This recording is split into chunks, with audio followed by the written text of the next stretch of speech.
ሰላም ጤና ይስጥልኝ ውድ የቻናሌ ቤተሰቦች ዕለታዊና አዳዲስ መረጃዎችን ይዤላችሁ መጥቻለሁ ማለት ነው። ህወሓት ሻዕቢያን አስከትሎ በትግራይ ህዝብ ላይ እልቂት ለመፍጠር ቆርጦ መነሳቱ ነው የተሰማው። ዛሬ ጠቅላይ ሚኒስትር ዶክተር አብይ አህመድ እንግዲህ የተለያዩ ሹመቶችን ሰጥተዋል። ከነዚህ መካከል ሙዓዝ አጠበብ፣ ዲያቆን ዳንኤል ክብረት የኤቢሲ ቦርድ ሰብሳቢ ሆነው ተሹሟል ማለት ነው። ሌሎች ሹመቶችም አሉ፣ አብረን የምናያቸው ነው የሚሆነው።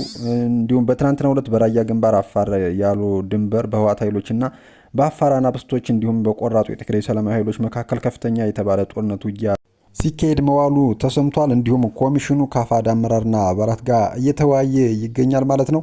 የሁለቱ የትግራይ ኃይሎች ውጊያ መቀጠሉ ተሰምቷል። በዝርዝር የምናየው ነው የሚሆነው። አብራችሁ ይቆዩ።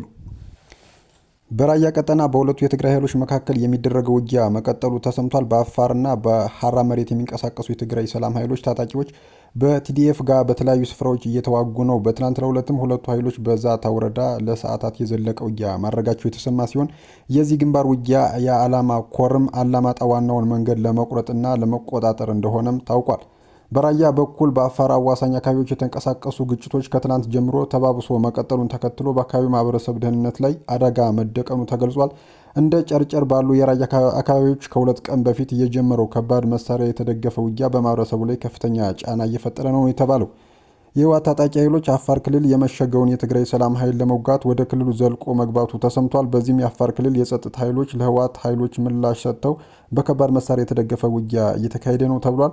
በአፋር ክልል ያሉ ወረዳ ውስጥ ከትላንት በስቲያ ጥር 26 ቀን ጀምሮ በትግራይ ሰላም ኃይልና የአፋር የጸጥታ ኃይሎች በአንድ ወገን ሆነው ከዋጋያ ውጊያ ሲያደርጉ መዋላቸው እንደ ጨርጨር፣ ኮረም፣ አፍሎና መሆን ያሉ የራያ አካባቢዎች ላይ ከባድ መሳሪያ ድምፅ እንደሚሰማም ነዋሪዎች ጠቁሟል። ኮሚሽኑ ከአፋሕድ አመራርና አባላት ጋርም እየተወያየ ይገኛል። የኢትዮጵያ ሀገራዊ ምክር ኮሚሽን በአማራ ክልል ታጥቀው ሲንቀሳቀሱ ከነበሩ የሰላም መንገድ መርጠው ከተመለሱት የአማራ ፋኖ ህዝባዊ ድርጅት አፋሕድ አመራርና አባላት ጋር እየተወያየ ነው። የኮሚሽኑ ዋና ኮሚሽነር ፕሮፌሰር መስፍን አርአያ በዚህ ወቅት እንዳሉት ነፍጥ ሀገራዊ መገንባትን ሊያሰፍን አይችልም። ኮሚሽኑ ያከናወናቸው አብይ ተግባራት እንዲሁም በቀጣይ ጊዜያት የሚያከናውናቸው ተግባራት በተመለከተ ገለጻ ያደረጉ ሲሆን በአማራ ክልል የተከናወነው የምክር ሂደት በተመለከተም ማብራሪያ ሰጥተዋል። ነፍጥ አሸናፊና ተሸናፊን የሚፈጥር እንጂ ሀገራዊ መገንባትን የሚያሰፍን እንዳልሆነ የገለጹት ዋና ኮሚሽነሩ ሀገራዊ መገንባት የሚሰፍነው ሁለት አካላት ስለ ሀገራቸው ለመመካከር ባላቸው ጽኑ ፍላጎት እንደሆነም አስገንዝበዋል። ኮሚሽነር ዶክተር ዮናስ አዳዬ በበኩላቸው ቡድኑ ሰላምን በመምረጡ ኮሚሽኑ ሲያቀርባቸው የነበሩ የምክክር ጥሪዎችን በመቀበል ወደ ምክር መምጣቱ ለሀገራችን ሰላም ትልቅ እምርታ ነው ብለዋል። ተሳታፊዎቹ ነፍጥ አንስተው ወደ ጫካ ያስገቧቸውን ጉዳዮች ጨምሮ ክልላዊና ሀገራዊ ፋይዳ ያላቸውን አጀንዳዎች አደራጅተው በዚሁ መድረክ እንደሚያስረክቡም ኮሚሽኑ ያገኘውን መረጃ ያመላክታል።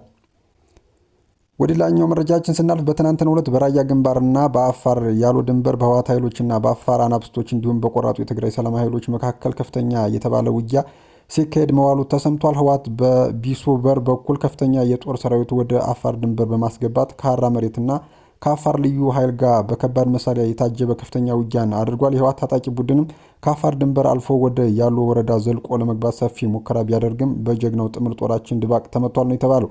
በተጨማሪም አላርፍ ያለው የህወሓት ታጣቂ ቡድን ላይ ምሽት 1 ሰዓት ተኩል ጀምሮ በአየር ኃይላችን ከባድ የድሮን ጥቃት ተፈጽሞበታል። አጠቃላይ በትናንትናው ዕለት በራያ ግንባር በዋለው ውጊያ ህወሓትን ከባድ መስዋዕት ያስከፈለ ውጊያ እንደነበር የዓይን እማኞችም ገልጸዋል። በትናንትናው ዕለት በርካታ ቁስለኛና አስከሬኖች ሲጓዙ ያደረው የህወሓት ታጣቂ ቡድን በውጊያው ክፉኛ መመታቱን ተከትሎ ለዳግም ወረራ ተጨማሪ የሰው ኃይልን ወደ ድንበር ሲያጓጉዝ አድሮ በያሉ ወረዳ ስር ባሉ ቀበሌዎች ላይ ሰፍሮ እንደሚገኝ ከአካባቢው የተላኩን መረጃዎች ያረጋግጣሉ።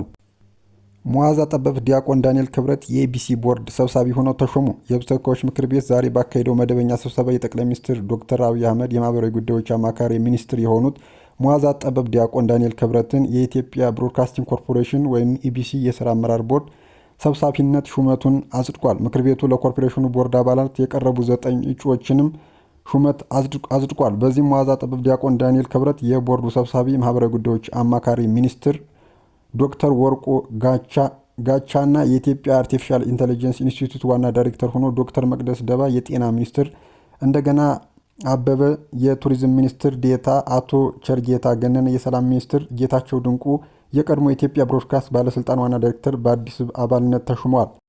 ወደ መጨረሻው መረጃችን ስናልፍ ህወሓት ሻዕቢያን አስከትሎ በትግራይ ህዝብ ላይ ሌላ እልቂት ለመፍጠር ቆርጦ መነሳቱ ነው የተሰማ። ህወሓት ከሻዕቢያ ጋር ያላቻ ጋብቻ በመፍጠር ኢትዮጵያን ለማፍረስ ከመቼውም ጊዜ በላይ አሁን አጠናክሮ ቀጥሏል ማለት ነው። ህወሓት ሰሞኑን ራሱ በለኮሰው እሳት ተለብልቦ አደብ የገዛ ቢሆንም ህወሓት ከትላንት ጀምሮ የጭነት መኪኖችን ከነተሳቢያቸው በአድራጋት አቅጣጫ ዛላምበሳ ከተማ አሳልፎ ስርሃ ወደሚባል የኤርትራ ግዛት ማስገባቱ ታውቋል። ወደ ኤርትራ ድንበር የተጓዙ የህወሓት መኪኖች የጦር መሳሪያ ጨምሮ የኤርትራ ታጣቂዎችና ሌሎች እቃዎችን ወደ ትግራይ ለማስገባት ሄዱ ናቸው ነው የተባለው። ህወሓት በተደጋጋሚ እያደረገ ያለው ኢትዮጵያን የማፍረስ እንቅስቃሴ ዛሬም ድረስ ማቆም አልቻለም። ይባስ ብሎም ከኤርትራ መንግስት ጋር እንዲሁም ከግብጽ ከሌሎች ታጣቂዎች ጋር ጥምረት ፈጥሮ ኢትዮጵያን ለመበተን ቆርጦ ተነስቷል። በመሆኑም መላው ሀገር ወዳድ ዜጋ የህወሓትና የሻዕቢያን በኢትዮጵያ ላይ እያደረጉ ያለውን የጥፋት እንቅስቃሴ መቃወም አለበትም ነው የተባለው። ውድ ቻናል ቤተሰቦች ለሰዓቱ ይዤላችሁ የመጣሁት አዳዲስ መረጃ ይህን ይመስላል። በሌሎች አዳዲስ መረጃዎች እመለሳለሁ። እስከዚያው ግን መልካም ጊዜ